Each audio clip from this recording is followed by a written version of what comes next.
كاين شي اخبار كيفاش كيتوجد الوداد؟ شنو مستجدات الاخبار ديال الفريق؟ هو اللي زوين هو شنا وداد اخر، وداد اللي ما عنده علاقه بوداد ديال البطوله، شنا الوداد العالمي بهذا المفهوم ديال العالميه، في اجواء عالميه، في تنظيم عالمي. شنا الوداد الحقيقي اللي كاع المغاربه يتمناو يشوفوه، ان الوداد بالمنظومه ديالو. يمكن الفريق ككل اللي معاه يوسف الدباغ كمدير عام، ومعاه امين شباني وعلي الوزاني اللي هما من اعضاء المكتب واللي هما في البعثه الرسميه ديال الفريق الودادي، واقفين على كل تفصيله، واقفين على كل لي بتي ديتاي. ان يمكن حتى التنظيم اللي داروا، الطريقه اللي اختاروا بها الاماكن فين غيترينيو، فين غيكونوا جالسين، كيبان بانه كاين واحد الارتياح كبير جدا للاستعدادات ديال فريق الوداد البيضاوي.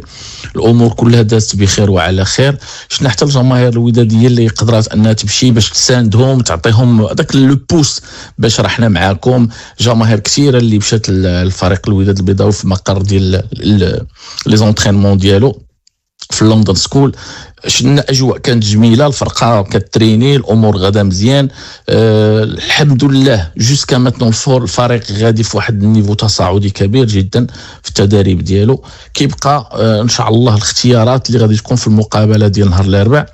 يمكن بالنسبه للاخبار، السومه عمر السومه اليوم دفع الفيزا ديالو في بيرن في سويسرا من طرف الفيفا، أن كانت عنده صعوبات كبيرة أنه يمشي يدفعها في البلد ديالو بتدخل من الفيفا. فهم دفعوا ليه الفيزا ديالو اليوم الصباح في بيرن في سويسرا. الأساس إن شاء الله الأربع الصباح تخرج، العشية يكون في الطيارة، يوصل في الليل عندهم. الوغ كنظن بأنه الماتش الأول ما غيكونش حاضر فيه عمر السومة، غيكون متاح حتى المقابلة الثانية أو الثالثة، لأن الظروف خلات أنه حتى الأربع عاد ياخذ الفيزا ويسافر يجي لواشنطن.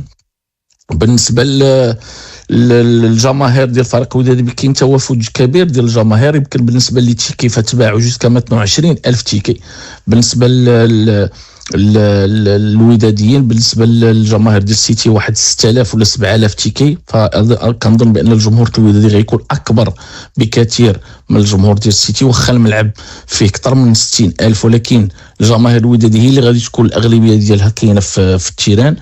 الناس ديال المكتب ديال فريق الوداد البيضاوي اليوم خداو الطياره، المكتب كامل ديال الوداد اليوم خدا الطياره من المغرب، غيكونوا في واشنطن.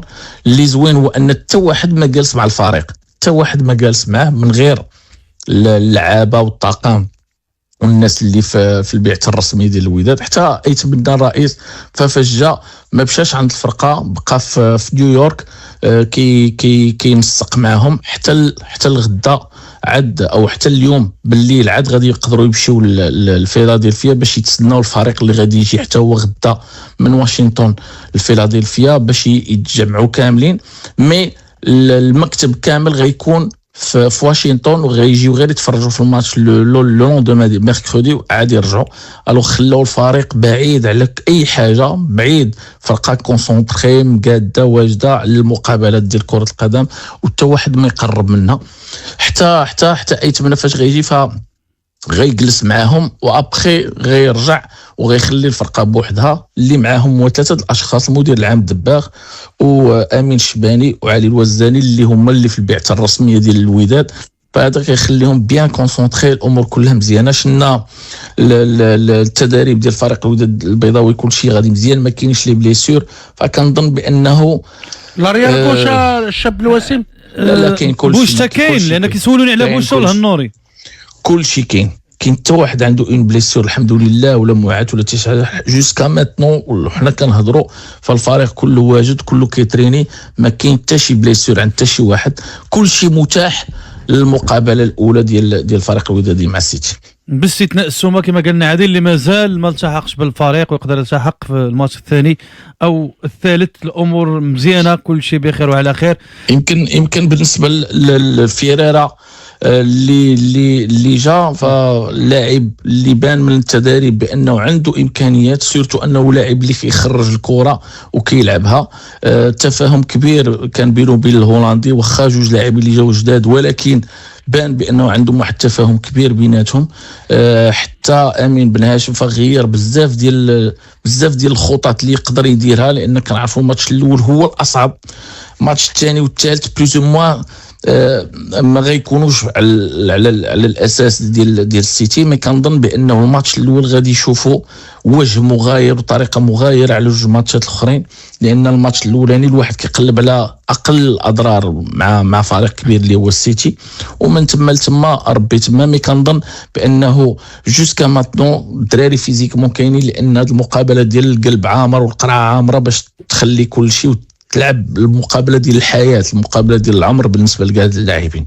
وعادل نقدروا نشوفوا في لاكس سونترال هاد جوج لعابه جداد اللي قلتي بارت ماير. شوف هو كتبقى اختيارات على حساب امين كيفاش غادي يلعب، واش غيلعب ب 3-5-2، واش غيلعب ب 4-4-2، واش غيلعب بالطريقه اللي كيلعب بها الوداد هي 4-3-3، على حساب. ما كنظنش بانه غيقدر يغامر ويلعب ب 4-3-3، فكنظن بانه غيحاول يسد على فريق اللي ما خصكش تغلط معاه، خصك تحسب معاه جميع الحسابات. فكنظن بانه يقدروا يلعبوا، انه بينوا على مستوى كبير جدا، لا الهولندي لا للاعب البرازيلي.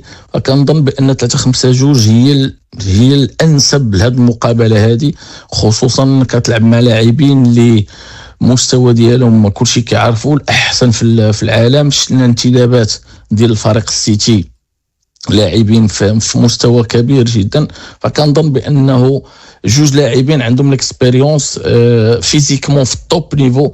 البرازيلي قامه طويله، لاعب اللي شفناه في لي ديال مزيان، الهولندي لا ميم شوز.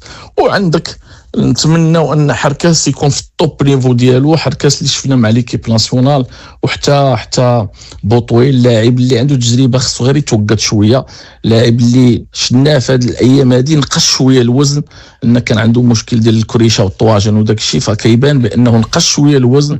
دخلوا في هذه الكونسنتراسيون اللي كانت في الرباط في محمد السادس الان في ميريكان. فكنظن بانه خداو الدراري، خداو الريتم، طلع النيفو وطلع اللياقه البدنيه اللي يمكن تخلي الامين لو شوا ان لا كانوا في التوب نيفو ديالهم بجوج، فغتكون اضافه كبيره للدفاع ديال فريق الوداد البيضاوي. تحيه لك اخويا عادل، شكرا جزيلا. سير تفطر ياك، يلا تمشي تفطر يلا تحيه لعادل عماري، المفاضله ديال مارسيل الولايات المتحده الامريكيه. كذلك تكون دنيا معكم في برامج اخرى حتى هي تعطيكم اخر المستجدات.